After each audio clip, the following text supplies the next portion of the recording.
নিয়ে চলে এসেছি পার্ট 2 পাউন্ড কেক রেসিপি।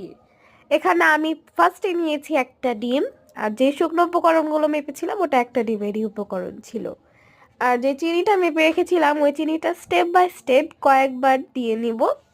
কয়েক স্টেপে দিবেন, কারণ একসাথে দিলে কেকটা ফুলে না, কয়েকবারে দিলে সুন্দরভাবে কেকটা ফুলে। আর এই ভিডিওটা আর বলছিলাম, এইটা ডিমটা ভালোভাবে একদম ফোম করতে হয় না, কারণ এটা স্পঞ্জ কেক না। স্পঞ্জ কেকে ডিমটাকে একদম পুরো ক্রিমি ভাবে ফোম করে নিতে হয়, যেরকম আমরা ক্রিমকে ফোম করি সেইভাবে একদম। কিন্তু এটা পাউন্ড কেক, আর স্পঞ্জ কেকে তো আমরা ডিমের সাদা অংশ আর কুসুম অংশ আলাদা করেও করি, কিন্তু এখানে আলাদা করিনি, একবারেই করেছি। তারপরে এখানে ভালোভাবে চিনিটাকে মিশিয়ে নিতে হবে। আপনারা চেষ্টা করবেন গুঁড়া চিনি নেওয়ার, গুঁড়া চিনি নিলে তাড়াতাড়ি মিক্সড হয়ে যায়।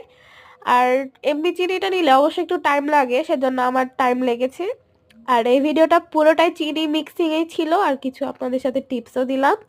আশা করি পার্ট 3 এর জন্য অপেক্ষা করবেন, এবং পার্ট 3 চাইলে অবশ্যই কমেন্ট করবেন। ধন্যবাদ।